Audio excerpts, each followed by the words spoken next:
Welcome guys once again sa aking YouTube channel, Moto Teacher here. So nakaraan, tungkol sa review natin sa Ruroc na 4.0 carbon ang kinontent ko. Now this time, meron tayo ditong Ruroc Atlas 4.0 na street. At ito naman ang Ruroc 4.0 carbon. Ito ay hiniram ko sa aking kaibigan. Ito naman ay sa akin. Sabay namin to in order. Kakaroon tayo ng mabilisang review dito sa dalawang ito. Ano ba dapat ang kunin mo? Itong street, itong carbon. Bukod pa doon ay papakita natin ang different features nitong dalawang ito. Let's go!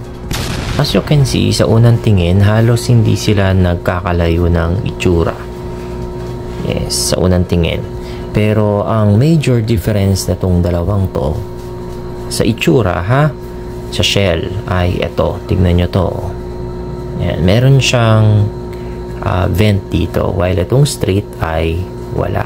Sa labas, yun lang yung major difference silang dalawa. And of course, yung materials na ginamit. Ito ay carbon fiber.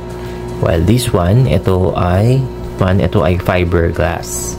Pero ang nakakapagtaka dito, pag sinabi mo kasing carbon, isa sa mga unang pumapasok sa iyo ay ito ay magaan. Pero ang weird dito, mas mabigat to kaysa dito. Tignan nyo ha. Ito ay 1,600 grams. Parehas tong SM ha. Parehas tong small medium. Ito namang street ay 1,550. This one is heavier than this one. Siguro malaking factor kaya mas mabigat to is because of the Rayon Tech or Rayon foam na nandito sa itaas. Plus the fact na ito ay magamit ng ibang strap. Okay, mamaya ipapakita ko sa inyo. Ang parehas meron silang lagayan ng audio. Ayan, may space dito. Ito rin ay meron. Ayan. So once again, na-discuss ko na ito dati. Ang tawag natin sa audio system ng Ruroc ay Shockwave. This is sold separately. Ito pang major difference nila. Itong street ay ginagamitan ng double D-ring, while this carbon uses feedlock. Ito ay segundo lang, tanggal mo na yung strap. Ayan o, magnetic siya. Alright, ito kailangan mo pang mag-effort, magpaikot-ikot. However, when it comes with safety, this one is better. Okay, so isa yan sa mga comments ko na sana etong personally I prefer that carbon should have double D-ring. Siguro may 2 beses or 3 beses ko na na-experience na hindi ko pala na iligay ng maayos ang feedlock. Okay, paano kung something bad happens, na sumemp lang ako, di ba? So yun, so I hope na ito ay gawing D-ring soon. Sa certification naman ng safety, pareho silang DOT certified. Meron itong rating na ECE R22-06. Yung price range nitong dalawa, of course, malayo din. Ang carbon, nagre-range na ng mga $375 pataas. Depende sa disenyo. Ito namang street, mas mura to. Mga $275. So, may mga $100, more or less $100 yung difference nila. Computin nyo na lang sa peso kung magkano. Bakit siya mura? One, etong street, wala siyang extra na libreng visor. Isa lang ang visor na to, clear. Hindi ko nga tinatanggal kasi hindi naman nga akin to eh.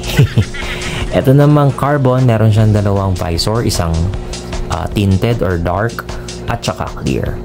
Bukod pa doon, meron tong tech, Rayon Tech, yung sinasabi ko nga na foam sa taas. That makes it more comfortable, masarap sa ulo. At sabi, it reduces impact just in case na magkaroon ng accident. So kung ako ang papapiliin guys, of course, dito pa rin tayo sa Ruroc Carbon. Yes, mas mahal siya, pero yung feature niya to, mas marami. Dark visor, Rayon Tech, and mas pogi siya kasi may para siyang panga dito. Alright? Pero ikaw, kung anong trip mo? Bahala ka.